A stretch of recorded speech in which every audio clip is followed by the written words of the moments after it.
Hello नमस्कार student, welcome to innovation study channel. आप सभी का यहाँ पे स्वागत करते हैं।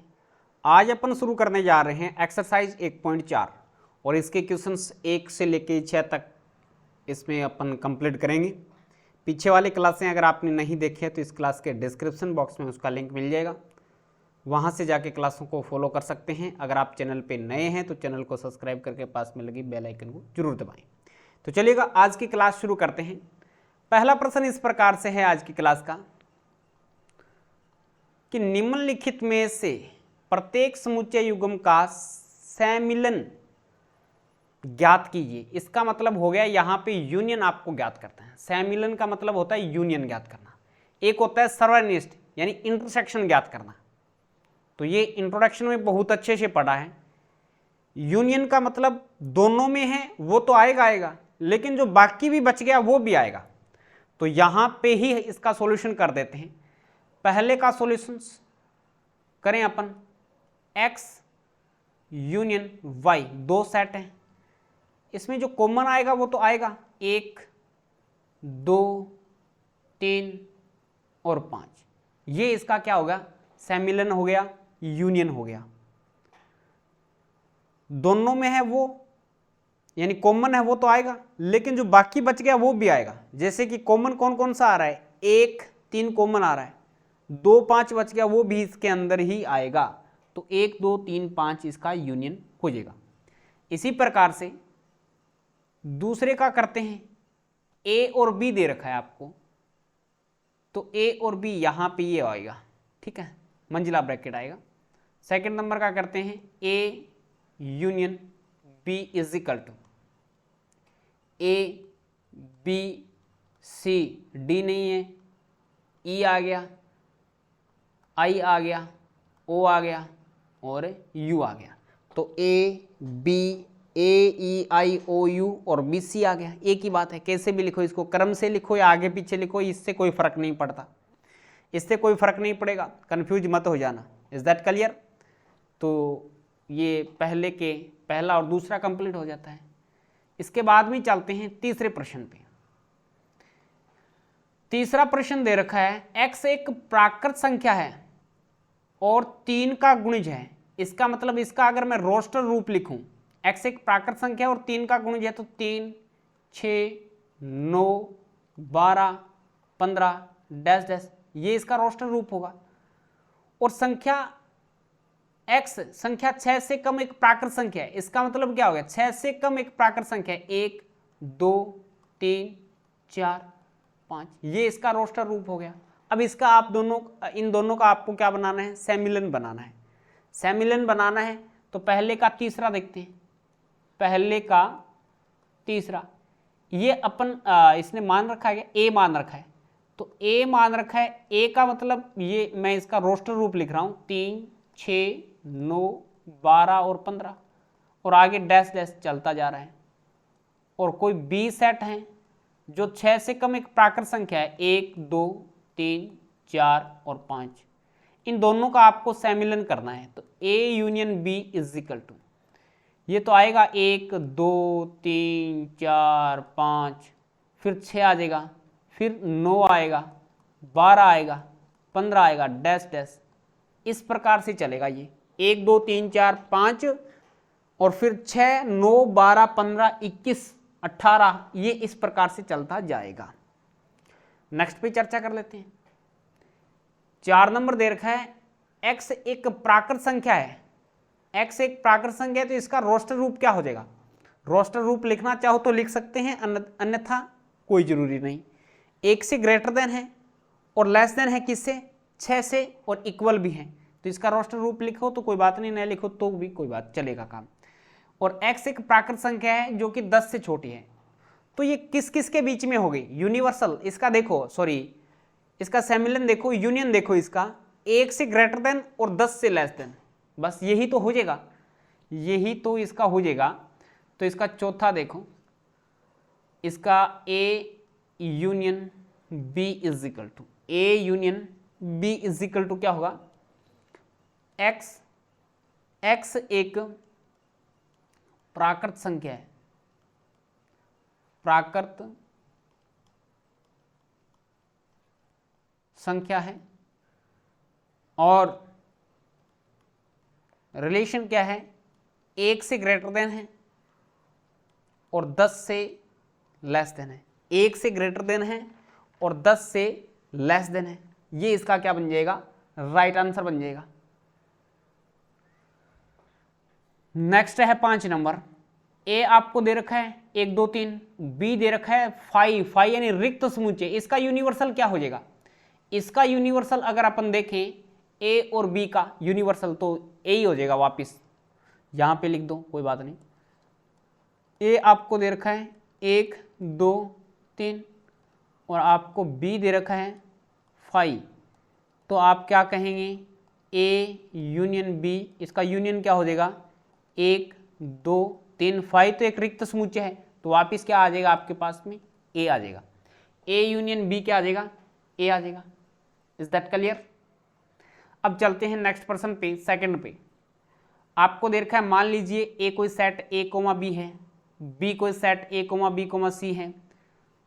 क्या ए सबसेट है बी का, ये सबसेट है यानी उप समुच्चय है क्या बी का। इसका मतलब आपसे पूछा है कि ए के जो एलिमेंट हैं ए सेट के वो बी में बिलोंग कर रहे हैं, ए कोमा बी, हाँ बिलोंग कर रहे हैं, तो इसका मतलब ए सबसेट है बी का। फिर आपसे सेमिलन पूछा है, ए यूनियन बी पूछा है, तो अपन इसका सॉल्यूशन करते हैं सेकंड नंबर का, 2 नंबर प्रश्न का।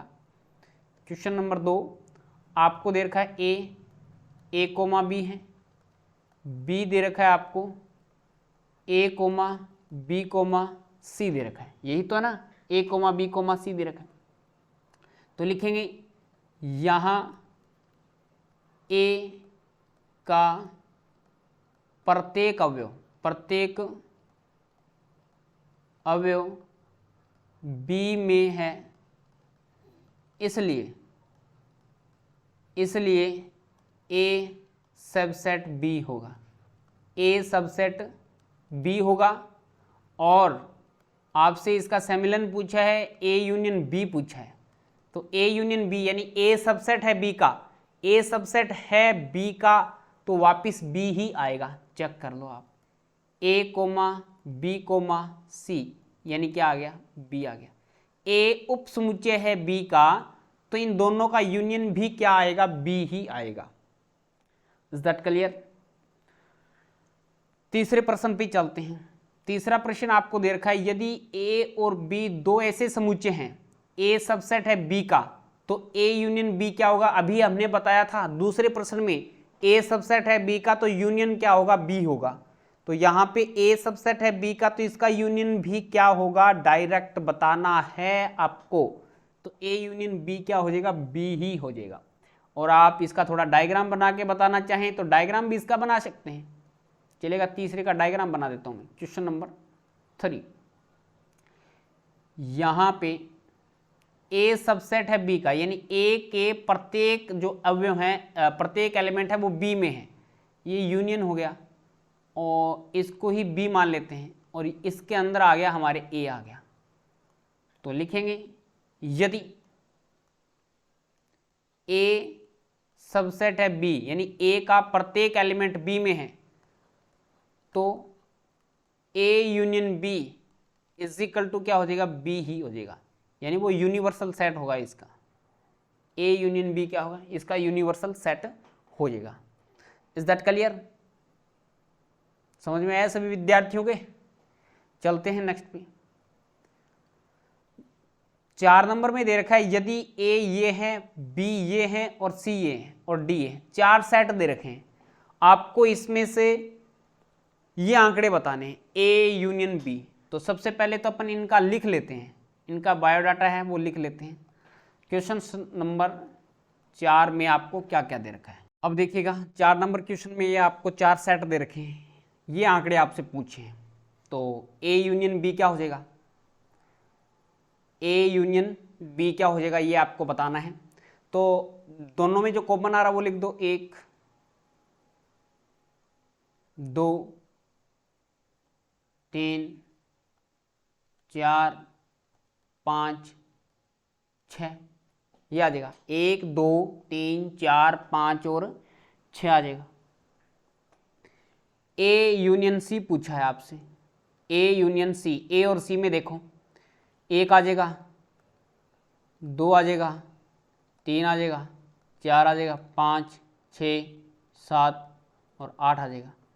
बी यूनियन सी में पूछा है, बी यूनियन सी में पूछा है, तो 3 छोटा नंबर आएगा, 3, 4, 5, 6 इसमें कॉमन है, दोबारा लिखना नहीं है, ये थोड़ा ध्यान में रखना, दोबारा रिपीट मत कर देना। बी यूनियन डी पूछा है, बी यूनियन डी पूछा है, तो बी में आ जाएगा 3, 4, 5, 6, 7, 8, 9 और ये आ जाएगा 10। ए यूनियन बी, सबसे पहले अपन ए यूनियन बी निकाल लेते हैं। ए यूनियन बी और यूनियन सी है, तो ए यूनियन बी हमने अभी निकाला है, अभी हमने निकाला है, तो वो मैं लिख दूं यहाँ से 1, 2, 3, 4, 5, 6 और इसके बीच में यूनियन सी यहाँ से लिख दूं 5, 6, 7 और 8। तो ये बन जाएगा आपके पास में 1, 2, 3, 4, 5, 6, 7 और ये बन जाएगा 8। इसी प्रकार से A union B union D पूछा है, तो ए यूनियन बी तो अभी आपने निकाला है, तो वो लिख दो 1, 2, 3, 4, 5, 6 और यूनियन डी पूछा है, यूनियन डी पूछा है तो ये हो जाएगा 7, 8, 9 और ये हो जाएगा 10। तो ये आपके पास में हो जाएगा 1, 2, 3, 4, 5, 6, 7, 8, 9 और ये हो जाएगा 10। ये हो जाएगा आपके पास में बी यूनियन सी। निकाल रखा है क्या? देखो निकाल रखा है, तो ये आंकड़ा रख दो, बी यूनियन सी का मान कहाँ पे? 3, 4, 5, 6, 7, 8 है, 3, 4, 5, 6, 7 और 8 है। और यूनियन डी का मान कितना है? 7, 8, 9, 10। वेरी इजी क्वेश्चंस हैं ये।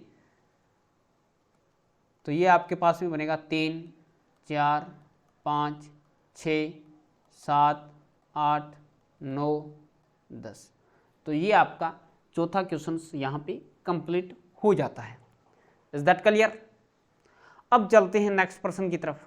क्वेश्चन नंबर 5 देखिए, इसने बोला है कि प्रश्न संख्या 1 में दिए गए प्रत्येक समुच्चय का सर्वनिष्ठ यानी इंटरसेक्शन, इस प्रकार से इंटरसेक्शन ये आपको ज्ञात करना है। प्रश्न संख्या 1 में क्या दे रखा है वो देखते हैं। प्रश्न संख्या 1 पे दोबारा जाते हैं, इंटरसेक्शन ज्ञात करना है। अब आपको इसका इंटरसेक्शन ज्ञात करना है। यूनियन तो आपने ज्ञात कर दिया, इंटरसेक्शन होता है कॉमन ज्ञात करना। इंटरसेक्शन क्या होता है? कॉमन ज्ञात करना। तो यहीं पे मैं कर देता हूं इंटरसेक्शन।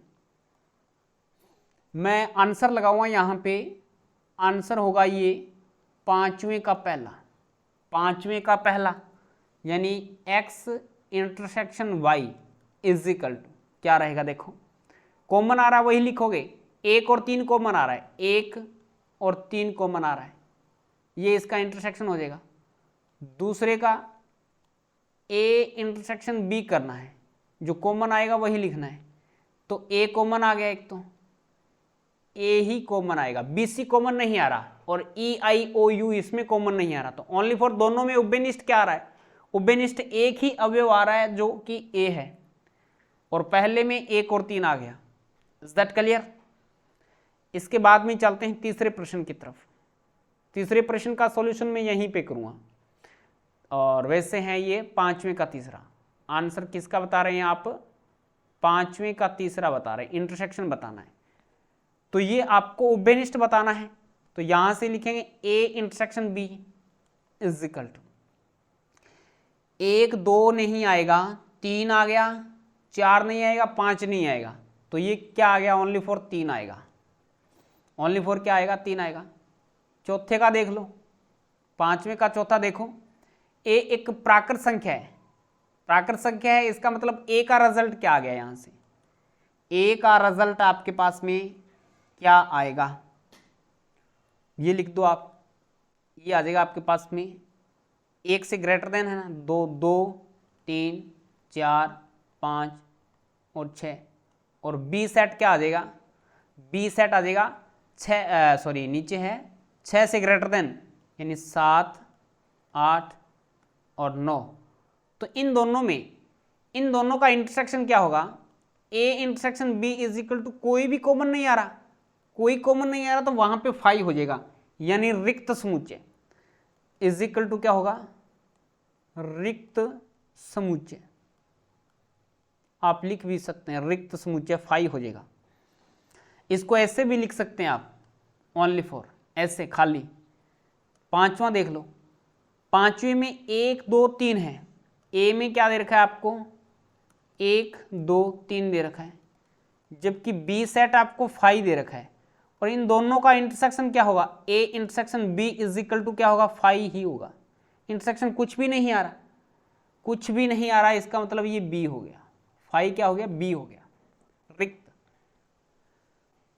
Is that clear? पांचवा क्वेश्चन सभी के समझ में आ गया। इसके बाद में नेक्स्ट प्रश्न की तरफ चलते हैं। नेक्स्ट प्रश्न दे रखा है आपको 6 नंबर, सेट दे रखे हैं आपको, अच्छे से देख लो इसको। आपको इसमें सेट दे रखे हैं, ए एक सेट दे रखा है, बी एक सेट दे रखा है, सी भी एक सेट दे रखा है, डी एक सेट दे रखा है। तो निम्नलिखित को ज्ञात करना है, यानी आपसे इंटरसेक्शन पूछा है, तो वही प्रक्रिया इसमें करते हैं। पहले लिख लेते हैं इसको। अब देखिएगा विद्यार्थियों, ये आपके सामने 6 नंबर क्वेश्चन आ गया है। इसमें इंटरसेक्शन और यूनियन दोनों ही बात पूछे, थोड़ा सा ध्यान से करना है। इंटरसेक्शन पूछे तो इंटरसेक्शन, यूनियन पूछे तो यूनियन। तो पहले में इंटरसेक्शन पूछे आपसे, तो इंटरसेक्शन आप किस प्रकार से बताओगे इसका रिजल्ट। ए और बी में जो उभयनिष्ठ आएगा वही इसका इंटरसेक्शन कहलाएगा। 7 9 और 11 इसमें कॉमन आ रहा है, तो इसमें क्या हो जाएगा, 7 9 11 हो जाएगा, 7 9 11 हो जाएगा। Is that clear? इसके बाद में बी इंटरसेक्शन सी पूछा है, बी और सी में उभयनिष्ठ पूछा है आपसे। बी और सी में क्या है, 11 और 13 है, तो इसमें आ जाएगा आपके पास में 11 13 कॉमन आ रहे हैं। अब आपसे पूछा है ए इंटरसेक्शन सी, पहले मैं ये चौथा कर लूँ, ए इंटरसेक्शन सी पूछा है। ए और सी में क्या उभयनिष्ठ है, तो ए और सी में ओनली 4, कौन सा कॉमन दिखाई दे रहा है, 11 कॉमन दिखाई दे रहा है, तो 11। तो अब अपन तीसरा करें, तो ए इंटरसेक्शन सी मैं यहाँ पे लिख लूँ, ए इंटरसेक्शन सी का मान 11 है, और फिर आपसे इंटरसेक्शन पूछा डी, डी यहाँ से लिख लो 15 17। तो अब इसमें कोई कॉमन नहीं आ रहा, इसका मतलब यहाँ पे क्या आएगा, फाई आएगा। तो तीसरे का रिजल्ट आपका क्या हो जाएगा, फाई हो जाएगा। आगे आप रिक्त समुच्चय ऐसे लिख सकते हैं, रिक्त समुच्चय। Is that clear? इसके बाद में बी इंटरसेक्शन डी पूछे आपसे, बी इंटरसेक्शन डी पूछा है, तो बी इंटरसेक्शन डी में देख लो, बी और डी का मान देख लो कौन कौन सा उभयनिष्ठ है। तो बी और डी में 7 9 11 13 है, और डी में 15 17 है, तो कोई कॉमन नहीं आ रहा है, इसका मतलब ये भी क्या होगा, रिक्त समुच्चय होगा।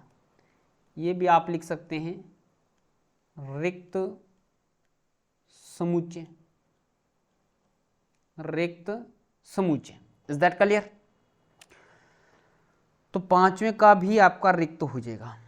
इसके बाद में छठे का देखते हैं, ए इंटरसेक्शन, लेकिन आपको बी यूनियन सी पूछा है, तो ए का मान यहां से लिखो एक बार के लिए। ए का मान है आपका 3 5 7 9 11, इंटरसेक्शन करना है। बी यूनियन सी, इन दोनों का यूनियन कर दो, 7 9 11 13 और 15, बी यूनियन सी कर दिया, यूनियन करा, ठीक है। अब इन दोनों का उभयनिष्ठ देख लो कौन कौन सा आ रहा है। अब इन दोनों का उभयनिष्ठ आ रहा है, 7 आ गया, 9 आ गया और 11 आ गया, तो 7 9 11 आ गया। Is that clear? आगे पूछा है 6 नंबर में आपसे पूछ लिया, सॉरी 7 नंबर में, ए इंटरसेक्शन डी, ए और डी में उभयनिष्ठ है का, देखो कोई रिक्त आ रहा है, ये 15 से शुरू है, वो 11 तक खत्म है, तो यहां से भी 5 हो गया, यानी रिक्त समुच्चय, रिक्त समुच्चय। Is that clear? इसके बाद में 8वें पे चर्चा करते हैं, ए इंटरसेक्शन, ए का रिजल्ट लिखो आप पहले, फिर इन दोनों का यूनियन भी लिखेंगे। 3 5 7 9 11, इंटरसेक्शन बी यूनियन डी, तो बी यूनियन डी क्या होगा, 7 9 11 13 15 और 17, फिर इन दोनों का इंटरसेक्शन करना है तो कॉमन आ रहा वही लिखो, 7 9 11, कितना आएगा 7 9 11 आएगा। इसके बाद में आपसे 10 नंबर और पूछा, वो मैं यहीं पे कर देता हूँ, ठीक है, यहाँ पे लाइनिंग करके 10 नंबर आपसे पूछ रखा है इसने कि ए यूनियन डी और इंटरसेक्शन दे रखा है B union C. Is that clear? समझ में आया सभी के? ये बात आपसे 10 नंबर में पूछ रखी है बी यूनियन सी।